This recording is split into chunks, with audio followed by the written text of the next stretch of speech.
Os fatos que você falou, você tá falando assim pra mim o seguinte, Maurício, não começa em 1948, começa lá atrás. Isso.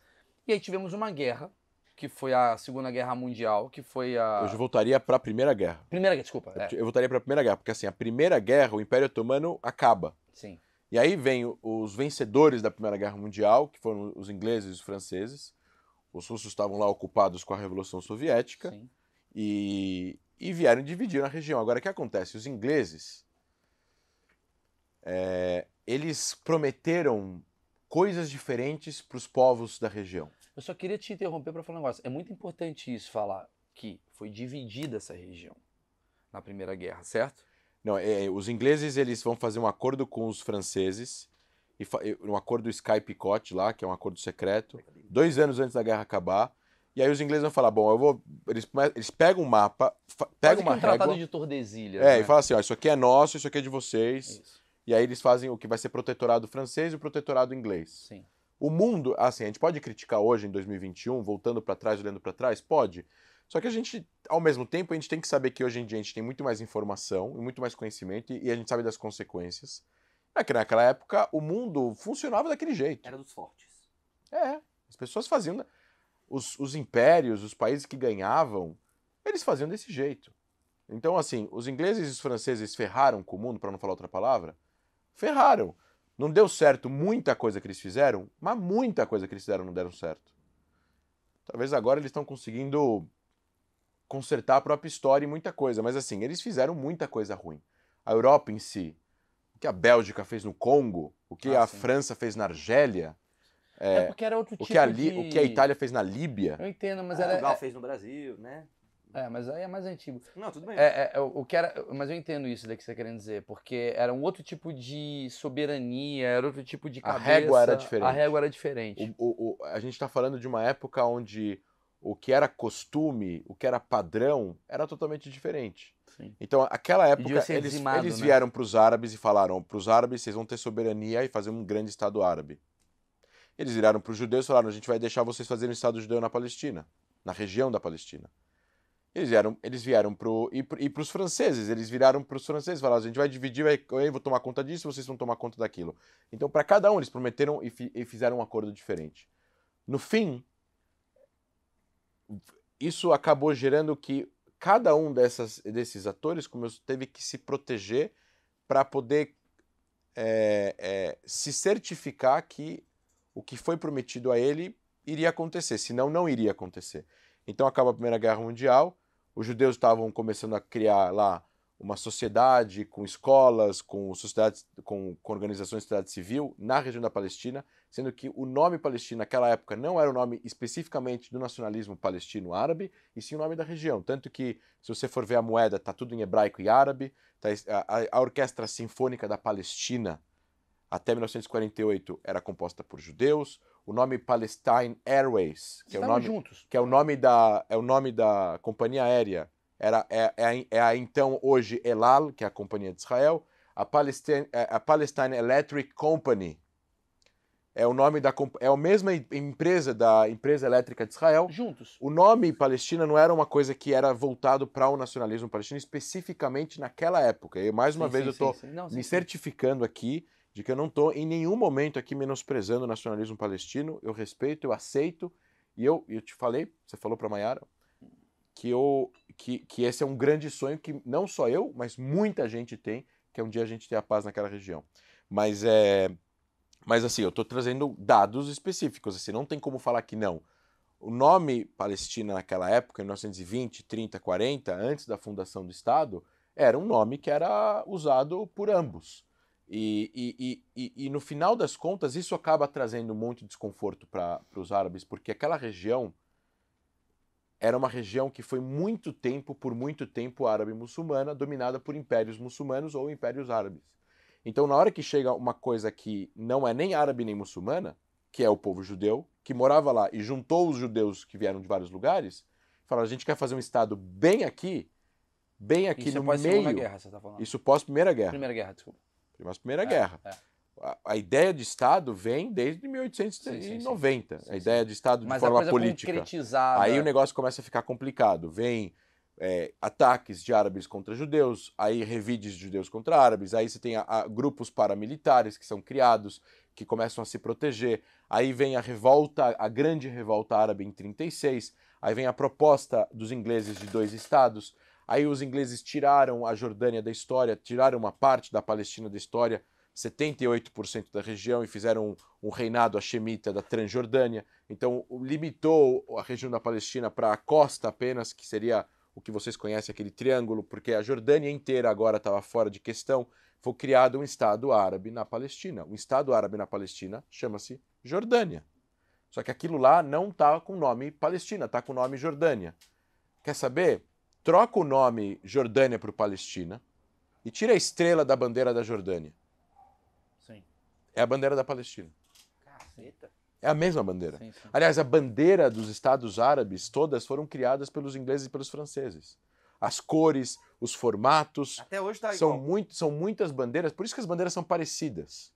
Porque elas foram criadas por interesses ocidentais, imperialistas da Europa, para tentar acalmar os ânimos nacionalistas dos iraquianos aqui, dos sírios aqui, do pessoal aqui, do sol. E aí as bandeiras são muito parecidas. São linhas, são estrelas. Fica são... tranquilo aí que você tem sua bandeirinha. É isso aí. A bandeira, o verde é Islã, o vermelho é o não sei o quê, Quer dizer, o branco é... O que você me fala, então, que assim, eu entendi o ponto, que a Inglaterra e a França, de certa forma, cagaram isso tudo, porque foi uma coisa meio... vamos resolver aqui. Põe aqui, esse daqui vem pra Isso. cá. Ó, tô te dando um estado em Israel, judeus. Tô te dando um estado em palestinos.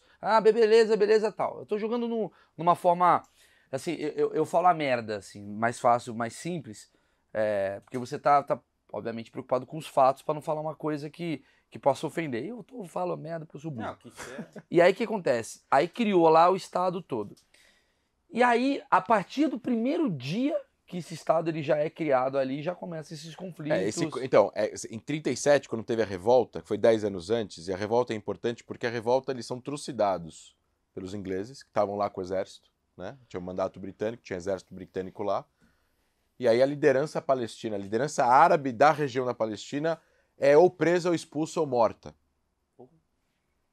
E aí eles ficam, o que sobra é poucas lideranças locais, sem lideranças fortificadas, enquanto que os judeus não estavam intactos, porque eles não entraram na revolta. Sim. E aí a revolta foi de 36 a 39, 39 começa a Segunda Guerra Mundial. E o que acontece? A liderança que foi expulsa, que é a liderança árabe da região, que foi expulsa na figura do Mufti de Jerusalém, que era a liderança religiosa máxima, última instância árabe local, que foi colocada no exílio, e Jamin al-Husseini vai para a Alemanha, se encontra com Hitler, faz aliança com Hitler e pede para Hitler resolver o problema judaico na região da Palestina também, caso ele ganhe a guerra. Então, foram decisões erradas, geopolíticas, de alianças equivocadas, regadas a um pouco de antissemitismo, porque o cara Histórico. O cara... os caras aliar Hitler, entendeu? Sim, o cara... Resolver o problema judaico. Tem um pouco de antissemitismo aqui. Entendi. Então, assim, e aí a ideia era realmente ele ganhar, entrar com o exército alemão também na região do Levante, e obviamente o destino dos judeus ia ser igual ao do alemão. Se a Alemanha tivesse ganho aquela guerra... Os judeus da região da Palestina iam todos morrer. Não todos, porque vocês são muito resilientes. De alguma maneira, vocês iam estar de alguma maneira aqui. Com certeza absoluta, mas assim... Mas a região ia até, ser da até Palestina. porque... Mas a religião... Mas Israel não estava lá. Não estava lá. Isso é fato. E eu não tenho certeza se o Estado árabe estaria. Porque talvez aí seria a Alemanha do Oriente. Muitas pessoas falam que se Israel tivesse perco a guerra da independência, perdido a guerra da independência, o Egito, a Jordânia, a Síria não deixariam que uma Palestina existisse, provavelmente iam dominar a região e dividir a região que eles ganhassem entre eles. O resumo são dois povos oprimidos.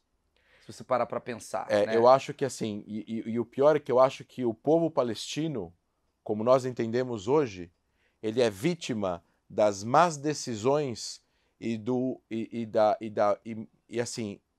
mau caratismo e do egoísmo e da falta de humanismo e sensibilidade do povo das lideranças árabes locais. Da liderança libanesa, da liderança síria, da liderança jordaniana e da liderança egípcia. Ele é uma espécie de judeu nessa questão, né? Porque é um povo assim também tipo, foda-se. Maurício, a gente está falando assim, só para continuar, só para fazer uma linha, mas eu vou te responder essa pergunta. Quando acaba a Segunda Guerra Mundial e a ONU é criada, e se descobre os horrores do Holocausto, e você tem um fluxo de imigrantes para aquela região, que acabam, e aí fica insustentável, aí vem a ONU e faz a partilha da Palestina, que agora comemorou 74 anos, em 29 de novembro de 47, os países votam a favor, os árabes todos votam contra, começa uma guerra civil na região, os ingleses vão embora 6 meses depois, em maio, o Israel declara independência, começa uma guerra generalizada, que eles tinham certeza que eles iam ganhar, Israel sobrevive, 1 ano depois é assinado acordos de armistício.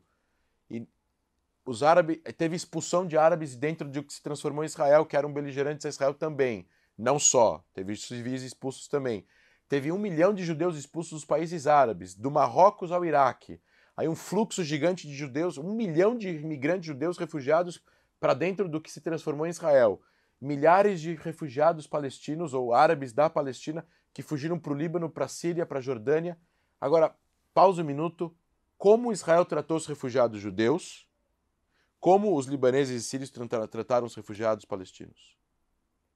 E quem é descendente palestino sabe muito bem que os árabes que ficaram em Israel, 200 mil, que hoje são 2 milhões, receberam cidadania. Olha como moram os árabes em Israel e olha como moram os refugiados palestinos no Líbano, em campos de concentração, em campos de campos de refugiados, não campos de concentração, em campos de refugiados, cercados por muros, sem direitos de estudar direito, engenharia, nada. Eles estão dentro de um país árabe, que eles poderiam ter sido ajudados. E ninguém está falando para eles perderem a identidade palestina, mas eles não têm cidadania, eles não têm direito a voto, eles não têm direito a comprar terreno, eles não podem estudar engenharia, direito, medicina. Eles são oprimidos dentro do Líbano. Resumindo, você está falando então assim, que a treta, né? A gente usa treta, mas a confusão entre Palestina e Israel tem a ver com os árabes em volta. Também, Claro, óbvio, é um povo óbvio, oprimido. óbvio. Os dois são Eu só tô povos querendo oprimidos. deixar numa- Os dois são povos oprimidos, pelo que a gente está vendo aqui, da história. Né? E vítimas de impérios e de países interesseiros na região. E aí eu te pergunto. E quando acaba a guerra da independência, e você tem a faixa de Gaza dominada pelo Egito e a Cisjordânia dominada pela Jordânia, eu me pergunto por que esses países árabes não fundaram um Estado da Palestina nessas duas regiões. Por que eles não fundaram? Porque naquela época esse não era o interesse nem das lideranças e nem do povo.